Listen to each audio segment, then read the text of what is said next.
Isang scam hub sa Makati City ni-raid ng mga otoridad. Kabilang sa mga nahuli dito, isang dating empleyado ng iligal na pogo na Lucky South 99 sa Porac, Pampanga. Si Isaiah Mirafuentes sa sentro ng balita. Walang naabutan kahit ni isang empleyado ang Presidential Anti-Organized Crime Commission, CIDG at DOJ nang sanakayin nilang isang high-rise building sa Makati City. Ito'y matapos may magtimbre sa otoridad na may pogo operation sa gusali. Kapansin-pansin naman ang mga pagkaing naiwan ng mga empleyado. Fresh pa ito at ang inumin ay malamig pa. Sinyales na ilang minuto pa lang nakalilipas nang makatakas ang mga pogo worker. Sa paglilibot namin sa Pogo Hub, namataan namin ang isang airsoft gun sa isang lamesa. Mayroon ding kumpol ng pera sa tabi nito. Karamihan sa mga Pogo Hub na nire-raid ng PAOK, sandamakmak na SIM card, cellphone at makikita sa lamesa. Kaibahan yan dito sa Makati dahil kung mapapansin nyo, wala kayong makikitang cellphone sa SIM cards pero naabutan pa ng PAOK ang itim na bag na ito na kapag binuksan, nasa loob nito ang sandamakmak na mga cellphones tulad nito. May mga cellphones rin sa ilang lagayan pero tila bawas na ito. Senyales na posibleng tinangkay itong iposlit ng mga Pogo worker para walang makitang ebidensya. Ang lahat ng computer ay nakapatay na.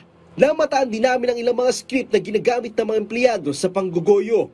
Base sa investigasyon ng mga otoridad, nagsasagawa ng iba't ibang scam ang sinalakay na Pogo Hub, gaya ng love scam, investment scam at cryptocurrency scam.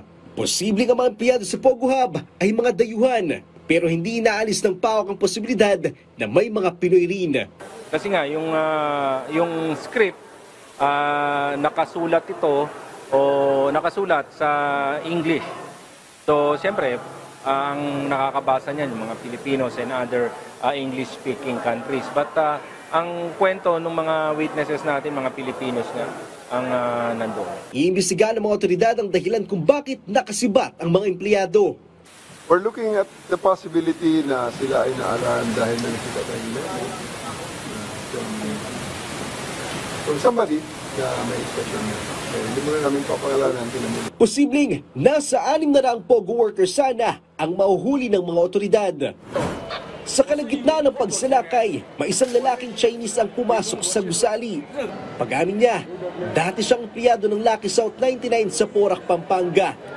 Napadaan lang siya sa lugar, pero nang makita niyang may mga pulis, ay pinili niyang sumuko. Sumuko na siya at gusto niya ipa-deport na raw siya sa China. We will check yung mga documents niya, no, kung siya ay talagang biktima ng trafficking and kung siya ay pumasok ng may dokumento dito sa atin. Tinitingnan ng PAOK ang posibilidad na may kaugnayan ng sinalakay na Pogo sa mga naunang Pogo Hub na sinalakay. Ayon sa PAOK, masasabi pa rin na matagumpay ang operasyon dahil sinapasara ang isang Pogo Hub. Isaiah Mirafuentes para sa Pambansang TV sa Bagong Pilipinas.